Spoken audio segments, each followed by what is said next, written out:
are about to listen to the Dr. Dahlia Show. Sassy, stimulating medical talk radio.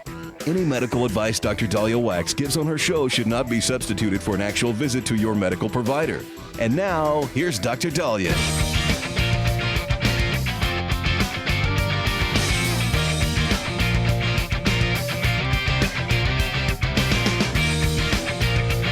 And we are back on the Dr. Dahlia Show. Thank you all for tuning in.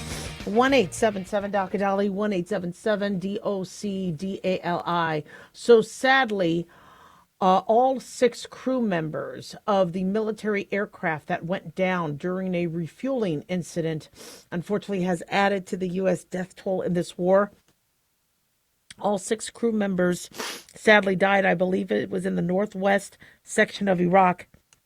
They were killed in their KC-135 refueling aircraft. This happened yesterday. The deaths, I guess, mark the U.S. Air Force's first losses since Operation Epic Fury. 7 other U.S. service members were killed in action during the war, 140 others injured. Many of them have returned to duty. Some, though, however, have been seriously wounded. According to USA Today, CENTCOM said it is investigating the KC-135 incident, which occurred at about 2 p.m. Eastern on Thursday in western Iraq. And they said the loss of the aircraft was not due to hostile fire or friendly fire. They were refueling above an area that was supposed to be, I guess, free of hostilities. They said the identities of the service members are being withheld until 24 hours after next of kin have been notified. And the U.S. first acknowledged this, that they had lost it yesterday. Early on, a second aircraft that was involved in the incident was able to land safely. This crash does mark the 4th American aircraft loss since the start of Epic Fury, which Epic Fury was a name chosen after long-standing issues with Iran and their lack of willingness to disarm their nuclear capabilities. Operation Epic Fury went into play about 2 weeks ago. They say days into the war, CENTCOM announced that 3 U.S. F-15E Strike Eagles were downed, but this was over friendly fire in Kuwait. Not sure what happened. Aircraft were lost, but luckily all 6 aircrew members were able to eject safely. So we still are investigating what happened with this. The KC-135 Stratotanker is an Air Force asset that supports, they say, the broader joint force by refueling other aircraft. It's the Stratotanker. So it helps fighter jets, bombers, cargo aircraft. And unfortunately, the mid-air refueling operation is very complex. I'm blown away that we're able to do that. And it's fantastic that we have that technology. Unfortunately, any sort of refueling procedure could be very, very dangerous. And so you're having a flying gas station. To see any of our military lost is a tragedy. We are doing this, and I believe, it's interesting when they poll Americans, a lot more Americans are more in support of what we're doing in terms of annihilating and defanging, as they're saying, Iran, than the media wants to let on. But the majority of people that we've interviewed said, if it's going to happen, it has to happen now. We have been kicking the can down the road as it pertains to Iran, especially after what happened. People would think we would have gone after Iran in 1979 for what they did, taking hostages. But because they released them on the day that President Reagan came, they knew what they were doing. They were fearful of Reagan. They didn't fear Carter. They didn't want Reagan to bring, the rain. And so they thought that it would allow a lull. And they probably thought to themselves, what we could do is let's give the hostages back. We made our point, but we're going to get a little bit of a safety window. And in that safety window, let's expand. And the Ayatollah just continued to get more and more powerful. And I'm not blaming Reagan. It's just, thank God Reagan was able to get those hostages back. But, we've and I'm no diplomacy expert, but like what you saw with Obama and Biden and this idea of, we're not going to mess with you. We want peace. Let's kind of work a deal. Because they felt that if they got involved in a conflict, that would be worse for them. It would be worse for midterm elections or elections. Well, Trump, being that this is a second term, He wants to look at, well, what's better for America? And is the defanging of Iran finally, and freeing the tens of thousands of Iranians who have been slaughtered, well, freeing the Iranian population, the millions who have been slaughtered by the tens of thousands, is that something that will help America in the long term? And I know many of us have been watching what's been happening in Iran over the last few decades, and it's been really, really bothering me because they're building. Israeli intelligence is like, guys, this is what they're doing here. I mean, we can't take Iran on alone. And the surrounding countries, they're not stupid. If you notice, many of them, they're at peace with Israel because they know Israel will do their dirty work. They don't want Iran having nuclear capabilities. And look at how Iran decides to go after Saudi Arabia and UAE and Bahrain and all. I mean, they know that Iran has to be dealt with. But they don't feel like they could do it themselves. And they know that somebody else will. A lot of people are looking at what's happening with Iran going, okay, I support it, but why does it have to be America? Always. The answer to that is, well, America is the one that's capable of it. You would need, Jordan and Egypt and Syria and Lebanon. And you would need all these countries to agree, combine, get their acts together. And then say, we are going to wait. It's not going to happen. And it hasn't happened. Iran has funded terrorism that has hurt multiple countries. And Israel's tough. They're tough cookies. They're tough. But to take on all of Iran, no, they needed to do it with America. And America has been dying to do something. But they just didn't know, well, what do you do about public sentiment? What do you do about, and it's really fascinating how many Americans are like, we have been hearing about this Iranian threat for decades. I'd like to see it done.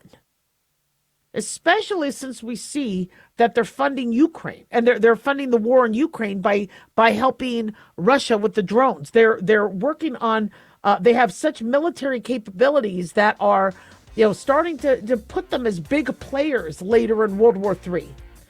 Unfortunately, we've lost Americans and Americans' lives. And so I pray for their families, and I hope this war ends soon. 1-877-Doc-Dolly.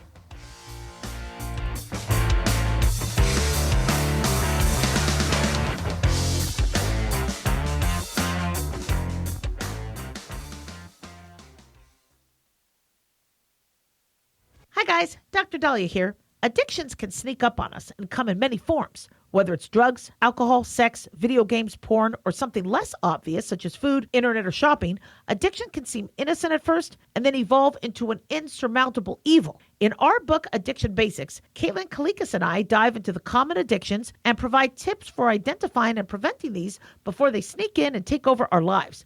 Addiction Basics can be found on Amazon or my website, drdahlia.com. Check it out. Carl Amari here to tell you about our newest website for old-time radio lovers. It's 100radioshows.com. At this site, there are 5 old-time radio shows waiting for you to download free as our gift to you, and be sure to browse the additional 700 old-time radio shows available to you for 70% off by using the promo code RADIO at checkout. This is a limited-time offer, so log on to 100radioshows.com. That's 100radioshows.com. This is an urgent announcement for anyone that's $10,000 or more in debt. Before you make another minimum payment, you need to know there are special programs that can completely free you of your debt. Total Financial Freedom can help you become debt-free in months instead of years. Resolve your credit card debt, signature loans, department store cards, internet loans, and timeshares. Call Total Financial Freedom now at 800-878-6020 for a free consultation. For 16 years, Total Financial Freedom has helped thousands get out of debt. You can feel confident when calling because Total Financial Freedom is A+ rated by the Better Business Bureau. Battling for years and years, stuck in the endless cycle of minimum payments could take decades. You have the right to get your debt resolved and substantially reduce your monthly payments. Call Total Financial Freedom now at 800-878-6020. That's 800-878-6020. 800-878-6020.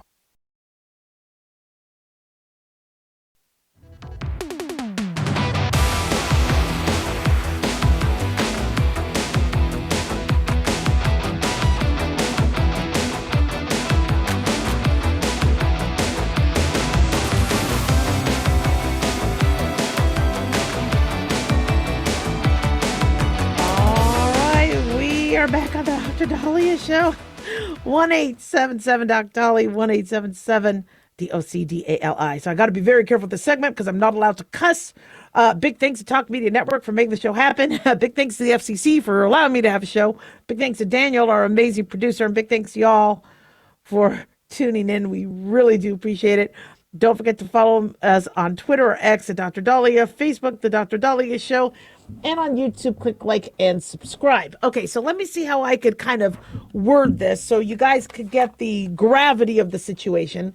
So, I know it's kind of tricky because when you're not on regular radio waves, you could cuss. So I'm not going to cuss. Don't worry. I don't want. Nobody has to get their dump button yet. But a patient calls in to the telemedicine company I work for, and she has something that I think is pretty significant. But she wanted a medicine called Carafate that helps with the stomach lining, and she had gotten it from another country when she was in another country, and I guess she wants it, and this is how she wants to be treated. And when I look a little deeper into her treatment, it sounds like she was having a gallstone attack. Now, bladder, right, is the sac underneath the liver. Liver produces bile. Bile helps digest food, helps break it down. Your gallbladder gets signals when you're eating, especially if there's a fatty meal, to contract and then shoot out the bile. Sometimes you could start making stones where it solidifies. And then when it does contract, that stone could get stuck. Or if you have a lot of stones, not to mention it could interfere with your ability to pass good, nice, smooth bile to get to the small intestine and help you digest food. And so if a gallstone does get attacked, your gallbladder can start to swell. Your liver can start to swell. It can start causing poor liver function, jaundice, and pain of a dysfunctional gallbladder or a gallstone attack. A lot of times will start in the right. My right is over here because it's flipped, but under the right upper quadrant, under the rib, and it'll go to the back. So it sounds classic. And I go, has anybody ever talked to you about your gallbladder? She's like, well, in fact, actually, mother, aunt, multiple family members have had gallstone attacks. And I called when she said she called her primary care's office, a nurse practitioner suggested she was having a gallbladder attack. I go, I think your instinct is right. And I think the nurse practitioner is right. So I'm going to recommend, you go in and get that evaluated right away. She's like, but I want Carafate. Yeah, that's a different, unfortunately, that won't really help biliary colic because it goes in the stomach. She goes, well, tell me before. I mean, if you have an ulcer or gastritis, it could. But, I'm a physician. You're telling me what you're describing is something that needs to be addressed immediately. And she just keeps at me and just gets mad and mad. And so you're telling me you're not going to give me what I want? And I'm like, I'm telling you, there's a process. You need to get seen. We don't want you sitting in a pharmacy for an hour or two getting a medicine that doesn't necessarily help biliary colic. You need to get, if you're really having a gallstone issue and the pain is now wrapping around the back and your liver could be swelling, you got to go in. And she just starts screaming at me. And then she calls me an effing bitch. You're such a blanket. And then just slams the phone. Okay. Okay, I don't really consider myself a bitch. I consider myself, imagine, by the way, I can understand a patient calling me that if I misdiagnosed them. If I misdiagnosed somebody and they were now hospitalized or they lost their child because of a misdiagnosis, that's warranted to call me that. But I'm helping the patient. I'm giving her the right advice. I'm agreeing with her nurse practitioner. And I'm the blinking bitch. And, I told my husband, he's like, how was your day? And I go, well, somebody screamed at me and called me a blinking blank. And he's like, people did not talk to their doctors that way. They didn't. And I'm sure people talked behind their doctor's back. Oh man, that guy's such a jerk, or that guy's such a this, or gosh, he's just playing golf and he's this, and I'm sure people talk behind our backs. But the fact that telemedicine now has allowed people to just, this is what I want. I don't care if your license is on the line. I don't care if the company you work for's liability is on the line. This is what I want, and if you don't get it, I'm going to be abusive. What the hell is going on? And so patients are really, really upset that doctors aren't helping them as it pertains to, there's an article saying that patients feel forced to not eat, not pay their rent because of medical bills. And mind you, the medical bill issue is ridiculous. The way medicine is and how expensive it is. But what insurance companies are doing to save patients money is they say, look, if you go to an urgent care, it's going to be a high deductible for you. But if you go to telemedicine, you won't have a copay or it'll be cheaper. So now that's causing patients to be like, okay, whoever's on the phone is going to have to fix my appendix, is going to have to evaluate my angina, is going to have to, and you're like, look, we're still limited with what we could do over the phone. I had a mom call up. She didn't call me a name, but her child was starting to have some respiratory difficulty. And the child was having noisy breathing. So I said, you got to bring that child in so they get an exam. They're like, you're not going to just give me antibiotics for my kid? Well, your child is I guess it was like 1.5-year-old child. This could be RSV. This could be flu. This could be, it could be pneumonia, but it could also be your child might need breathing treatments. But if they're struggling, you need to take them in. Well, then why can't we use you? My insurance company wants me to use you. Well, because I can't listen to your child's lungs. I can't. I had one mom who's like, my child needs steroids. They have croup. Now, a croupy cough is very barky. You can hear it. And I'm hearing the kid in the car. Doesn't sound like croup. And I'm like, now, the child has a cough. It could be pneumonia, bacterial pneumonia. Could be a virus. I know you're saying the child is croup. Now, and usually we'll hear it in the doctor's office, or we'll examine them, we'll rule out other causes. And then you heard the I'm like, oh, is that your child? She's like, yeah. I go, was that the cough? That doesn't sound like a croupy cough. There might be something. Oh, no, that's, and just starts arguing with me, and they're in a car driving. Apparently they were driving to a birthday party. And, I'm not getting insulted, but I'm looking at the respect. People are lying. They're like, if you think your child needs steroids and you want to put your child on steroids, I respect your opinion. But if it's not croup and it could be like a bacterial pneumonia, we could be hurting your child.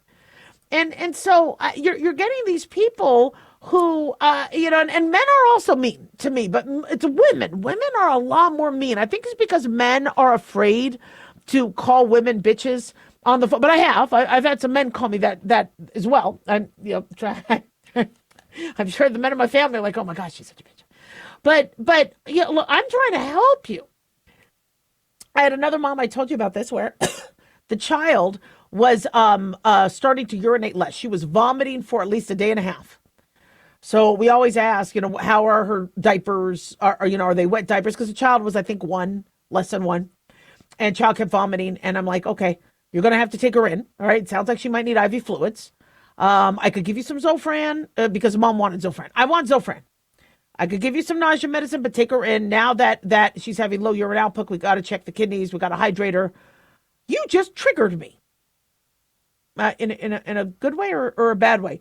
You told me I had to take my kid to the hospital, and oh my gosh, you're the worst doctor ever. Now I'm having a attack. And I'm like, I don't want you to have a panic attack, but you called me asking for medical advice and to evaluate what the symptoms are. Yes, and you could have told me she was going to be okay. And I'm like, well, she will be okay, just get her seen. She's like, no, you want me to take her in. That's triggering. And I'm like, but we're not allowed to lie. She's like, you shouldn't have told me I needed to take her in. Come on. And I'm looking at patients struggling with medical bills and all that. And so they're now taking this pressure and this stress and they're projecting it onto the people that are trying to help them. And they don't care about accusing you or cussing at you or and I'm not here to say, guys, be nice to your telemedicine provider or your nurse practitioner or your I'm beyond that. If you guys don't have the common sense to be nice and be respectful to a medical provider, but you're asking us to do miracles and when we're, many of us were trained, we were reamed to pieces if we did anything half-assed, because it's our job as doctors to make sure that you are getting the best and the right diagnosis. We misdiagnose you? Come on. So, I think, this attitude, towards how you're supposed to be getting medicine and what doctors are supposed to do, is take it down a notch and just realize we're trying to do the best we can when we're not touching you or examining you, and it's over the phone. 1-877-Doc-Dolly, don't go away.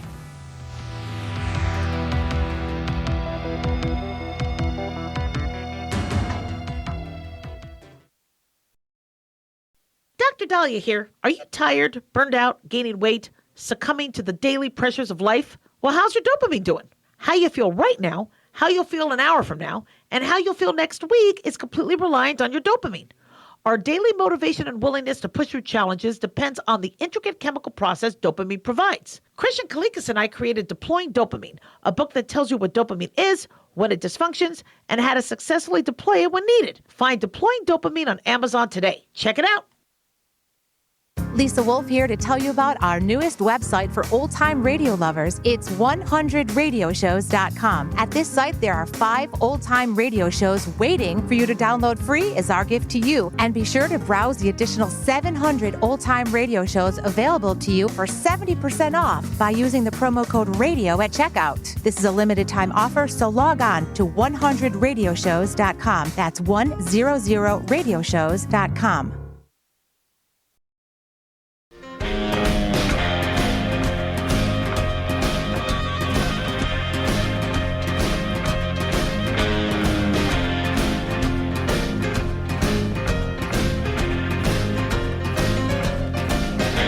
We're back on the Dr. Dahlia Show. Thank you all for tuning in. 1-877-Doc-Dolly, 1-877-DOC-DALI. So it's March, and we're coming into St. Patrick's Day, Match Week, Easter, Passover, and it's supposed to be some of the nicest weather. I'm miserable this time of year. The daylight saving time change I don't like. I always feel better during standard time. My allergies suck. I'm just grumpy today. I'm just grumpy. I don't like it. And I'm not ready for winter to be over. I didn't really get to do a lot, of snow activities. I didn't ski this year. I didn't get my snow on, so to speak. And so I'm just not ready. Well, now we're being told where I live that it's going to be hitting the 90 degree. In fact, I was checking the weather yesterday, and I told my husband it's going to be in the 90s next week. And he's like, "Are you kidding me?" And interesting, 2 weeks ago, it was kind of freezing. It was really, really cold. It was hot, and then it got really cold, and then it got hot again. And I was like, okay, maybe we'll still have a little bit of winter or a nice spring. And oh, no, it's getting hot. And it sucks because, the dogs aren't comfortable. And so in your neck of the woods, check the weather and check it early, because you want to be prepared for heat waves or the heat coming before you usually prepare. So one thing that I notice, especially where I live in Southern Nevada, is people's air conditioning seem to poop out when they don't know it. So now it's hot. They're like, okay, I tried to save money. I tried to put this off as long as possible. 95 to 100 degrees. Let's put the air conditioning on. And then, doesn't work. I would suggest for all of you, and whether it's winter or summer, whatever, please, weeks before, check. Because these air conditioning repair people are so slammed that you might not be able to get your air conditioning fixed right away. So I would recommend, if you live in an area where you think you're going to need air conditioning, check it. Just turn it on, get it checked out, make sure. Another thing that you want to do is start, getting fluids and water. I noticed that the water starts getting more expensive. Personally, I think it's ridiculous that we're buying water. I mean, and it's in plastic but I notice I drink more when I have something mobile with me. And yes, you can have a water, container and whatever, but for those of you that buy water, you might want to consider loading up and getting extra. I love the fruits coming in, and the I had my apple. Fruits do provide extra fluid. You want to definitely, take on your fluid. But what a lot of people don't realize is because it's allergy season, we're losing a lot of fluid. I mean, I am sneezing and my eyes are watering. And so hydrate more than you do. It's interesting because usually with adults, we recommend anywhere from, 8 to 10 glasses of water a day. We're reluctant to make that just the minimum or standard because everybody's kidneys are different, et cetera. But we do want you to get, a good amount of fluid a day. Whereas with younger kids, they might need 4 cups of water or milk a day, 5 or 6 cups of water a day, 6 to 7. Usually teens, we start to recommend about like 7 to 9 cups of water or milk, a day. No juice, no soda pop, no energy drinks. But you definitely want to increase, your fluid. For those of you that really like your winter clothes, and I do, and I really don't want to wear, I didn't lose the weight I wanted to lose. I'm really not ready to wear summer clothes. Think about the light clothes. Think about the light shirts. Think about your pets. Your pets, unfortunately, may not, I guess, handle the heat as well. I didn't realize it was getting hot until I bring the dogs back from a walk. And it really was only a half-mile walk. It wasn't much. And Snort, our new French bulldog, she just collapses on the ground, and she spreads her legs and all that because the tile is cool. So she's just, and I go, do you need an ambulance? And she's like, you wanted to go on a walk. It really wasn't even that bad. Here's water. And she's trying to cool herself down. And, we helped her cool down and she was fine. And I'm like, wow, 70 some degrees. I guess the weather is. Your animals will tell you even when it's raining. But so now we're taking them out at night. Unfortunately, guys, you got to be careful of rattlesnakes. So as you're preparing, where I live, it's rattlesnake season. And my son was doing his hike and he saw some rattlesnake poop. I didn't know my son recognizes rattlesnake poop. That actually shocked me because there's dog poop in the backyard. And he doesn't recognize or acknowledge that and doesn't clean it. Yet he's able to, on a hike in the dark, notice rattlesnake poop. So he's going to get an ass chewing because I'm like, why don't you go outside and recognize the dog poop and clean that up? But a concern I have is whenever it does start to get hot, I like to walk the dogs at night. Well, when you walk the dogs at night, now we got the scorpions, we got the black widows, and we got the rattlesnakes. My dogs don't necessarily get into trouble with the tarantulas. I live in an area where there's tarantulas, and they're really, really cool. I like tarantulas, but the tarantulas usually like the spring, like the fall. If it's too hot or too cold, they stay in their holes or they do their march. But, these are things that you just kind of need to be aware of. The change in seasons, it's interesting because you always see people shocked, like hurricane season. We're going to be getting the predictions soon of what the hurricane season is going to be like. I think we're going to be in an El Nino year. I have to double check, which means a milder hurricane season, but we could still get hurricanes. Don't quote me yet because I haven't looked at. Usually the University of Colorado gives us our updates. So once I get that. But for those of you who live in a hurricane area, now might be the time to stock up. Get your boarding, get your food, get your batteries, your generators, because I always see this. Every year there's a hurricane coming, and then you look at the stores and everything is just completely gone. By the way, because of what's going on with Iran, I do suspect some supply chain issues. So if there were things you needed to order on Amazon or whatever, you might want to consider getting it now. I mean, whatever America has, you could probably access easily. But in case things change a few weeks ago, I wanted to think ahead of that. If there's, things you need to prepare for Easter, you might want to get that now. For those of us preparing for Passover, you might want to get that now. Although what stings is I got those little chocolate gels, for Passover, and the kids already ate them all. And I'm like, come on, man. I mean, they're expensive. Passover food is expensive. Easter chocolate is expensive. I want to go to Target and get some Easter egg and stuff, and it's already more expensive. I should have bought that sooner, but they don't sell Easter chocolate. It's the same as the Christmas chocolate, pretty much. Which, by the way, for those of you that get really bad gas, there's certain ways confectionaries make certain chocolates, and there's certain ingredients that you might not be able to digest. So I understand a lot of people are telling me they can't eat Christmas chocolate or Easter chocolate. What I do is I eat like the Hershey's Easter eggs. Not that I'm telling you to go run and get chocolate, but look, I'm miserable. The spring is the worst time for me. Yes, I'm going to be eating Easter egg chocolate. Oh, I like the Cadbury's, and I like where it has the shell. It's not like an M&M, but it's an egg that has the shell, and then it's all chocolate. Those I really, really love. Those are really, really good. which, by the way, if you want to send me a gift, you could do that. Now, one thing we do want you to be aware of is heat exhaustion and heat stroke. So we talked about heat illness, heat exhaustion, heat stroke last year. We're going to be talking about it again this year, where, let's say grandma's outside and grandma hasn't said a word to you in 30 minutes.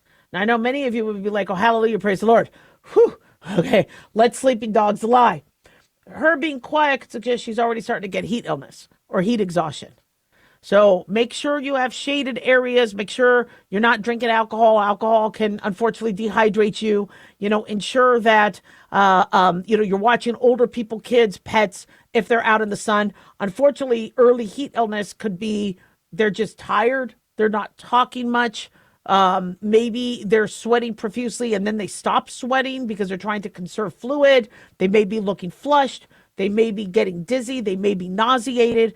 And heat exhaustion that is not treated could go into heat stroke. If at all you're suspecting anybody in your family is undergoing heat exhaustion or heat stroke, get medical personnel to check them out. I don't want you going, well, I can't tell. They're just quiet, but they don't, just then call 911 because for you to decide if it's heat stroke or not, by the time you figure it out, hopefully there'll be some medical professionals there that could start getting fluids. In the meantime, make sure you're hydrating. Keep that hydration going, and then also be aware of the sun because we want you to protect your skin against skin cancer and dangerous UV rays.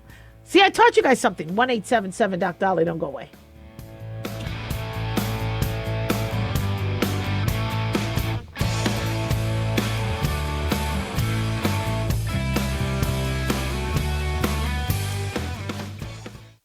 Carl Amari here to tell you about our newest website for old-time radio lovers. It's 100radioshows.com. At this site, there are 5 old-time radio shows waiting for you to download free as our gift to you, and be sure to browse the additional 700 old-time radio shows available to you for 70% off by using the promo code RADIO at checkout. This is a limited-time offer, so log on to 100radioshows.com. That's 100radioshows.com. Have you ever thought you'd like to buy and sell houses but didn't know how or where to get the money? My name is Ron LeGrand, and over the past 40 years, I've bought over 3,000 houses without using my money or credit and taught thousands to do the same. Today, even in a virtual environment, we buy nice houses in nice neighborhoods using no banks, realtors, contractors, or other costly entanglements, and build huge cash flow and wealth without the hassle of tenants, all without credit and little or no money. You don't need a license or experience, and I'll show you exactly how it's done. Text FREE to 99799, and I'll send you my free training. I promise you I'll change the way you think about real estate and open the door to a new lifestyle that doesn't involve risk or rehabs and can quickly replace your current income. Text FREE to 99799 and let me show you how to take your life back and build cash flow and wealth from your home. That's FREE to 99799. Again, FREE to 99799. As an organ donor, your story doesn't have to end. The good in you can live on. In fact, you could save up to 8 lives and restore sight and health for many more. Sign up right now online as an organ, eye, and tissue donor. You'll be happy you did. And just maybe, someone else will be happy too. Go to organdonor.gov. It saves lives. U.S. Department of Health and Human Services, Health Resources and Services Administration.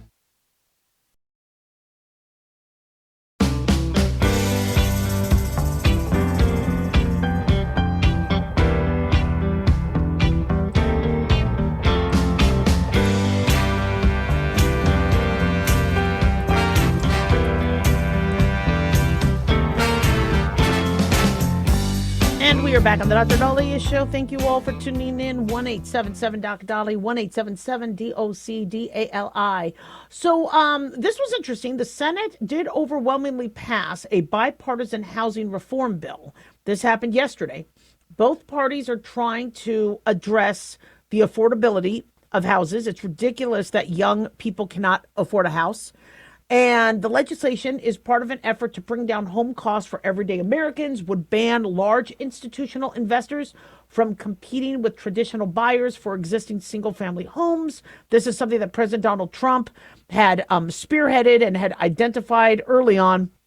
China is buying a bunch of homes, then raising the comps and just, these neighborhoods. Mind you, I love where I live.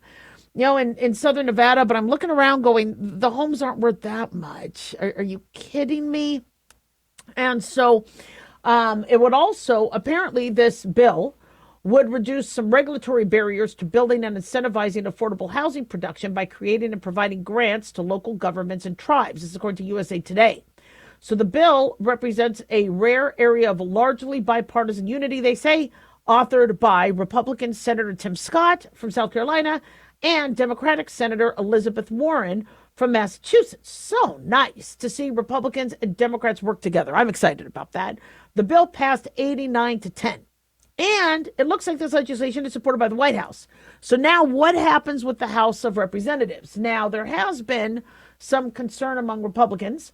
I guess there's something in it related to digital currency. The problem, again, with Congress is they throw so much extra stuff into these bills that, I mean, can you just do a simple sentence and then pass it? But there's all sorts. So apparently that might be a concern because there might be some other stuff in it.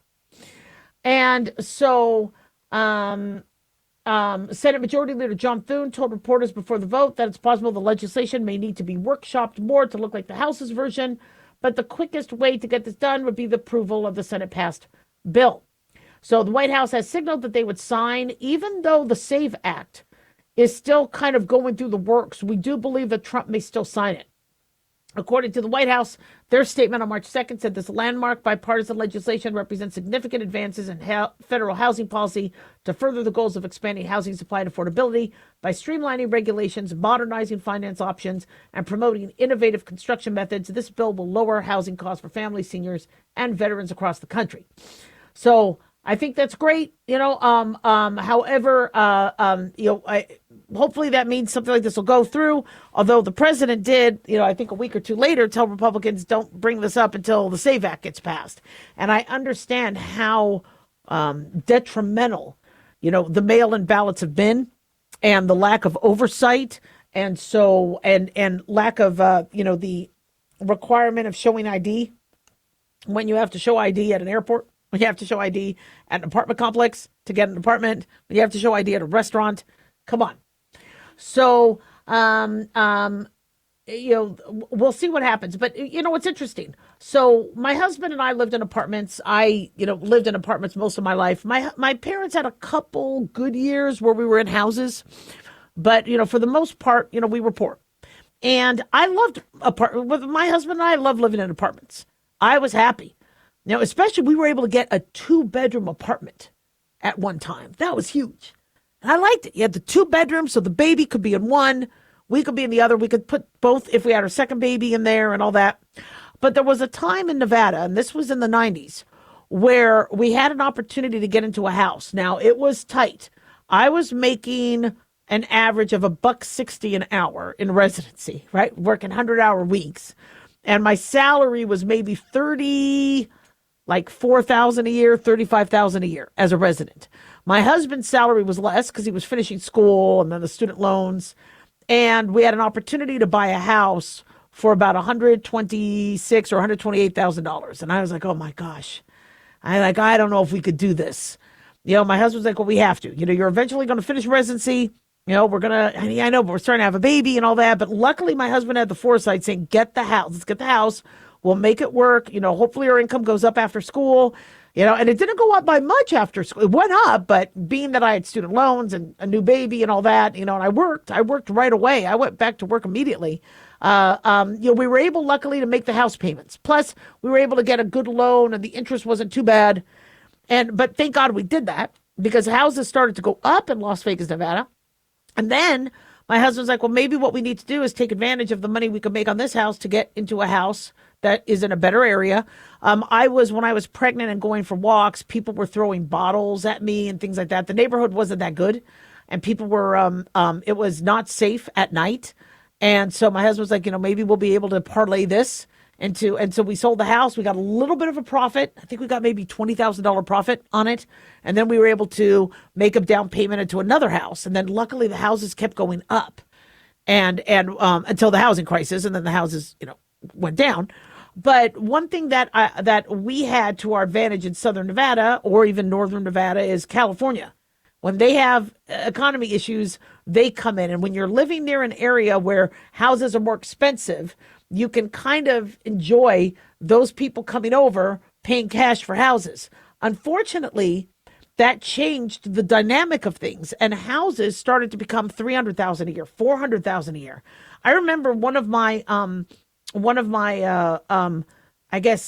colleagues was looking at a $400,000 house and was thinking that, you know, they might want to do a custom home for that price. And I'm like, for that kind of price, yeah, I mean, you could build whatever you want. Not anymore. 400,000 barely gets the average couple now. And, you know, we're talking, it's been now 25 years. And it's because you have people with money or companies say, let's buy houses, let's rent them out, make money, or flip them. And it's a business.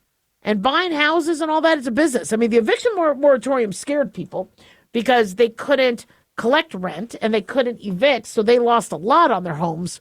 But businesses were able to weather the storm. And so when you had a lot of these landlords going, I can't do it anymore. These people are ruining the house. They're not paying. We had it furnished. They're destroying the property. What are we going to do? These companies said, we'll buy it from you. We'll buy it from you. And a lot of these companies took advantage of post-COVID eviction moratorium landlords who were struggling. And so now you have these homes and you're like, well, who owns it? Is somebody in China, BlackRock, who owns it? And so now the, average couple like my son and his fiance, they want to get a house. No way. And they have good jobs. They can't even think about it. Yet me coming out of residency or in residency, making 30-some thousand a year, I was able to get into a home. It was tight. It was painful. I was moonlighting, working multiple jobs as a resident while pregnant. I was driving down to Arizona and working in, the urgent cares and the ERs. And but I was able to do it. I was able to make it work. And that helped us be able to have a home. And we've been in a home ever since. And it's nice to have a home. Nice to have a pool. Although, honestly, for those of you who are thinking, the pool, do I need that extra cost? If I would have done it differently, maybe no pool because you save on the water and you save on all the work. I mean, I'm really good with a jacuzzi, to be honest. I like a jacuzzi. You can do a jacuzzi much cheaper than a pool. So it is time that we do something. I know people are saying, oh, yeah, but this bill is communism. It's socialism. Here's the thing. People are not getting that step up if they have to always pay rent. I see apartments all over the place. And the apartment landlords, they're making bucks. But, how are people building equity? And you want to be able to build equity. I know Trump floated the 50-year mortgage, things like that. And I know people are, gasping at that. But I do credit him for trying to find ways where people could get into a home and start building equity. So let's see if this works. 1-877 Dr. Ali, don't go away.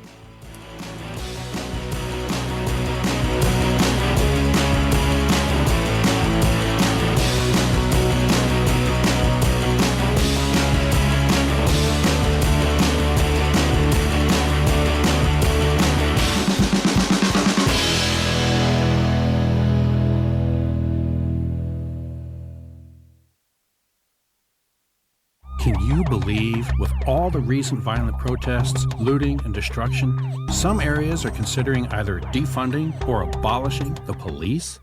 At a time when America's neighborhoods need the protection of police the most, some elected officials would rather create more chaos by playing politics. If you're sick of elected officials caving in to demands of the radical left, you're not alone. It's time we stand up and declare our support for local police. The majority of police officers are important partners in protecting our God-given rights. If you prefer freedom over chaos, then learn how you can help protect the local police that serve your community. Call today and request your free Support Your Local Police info packet.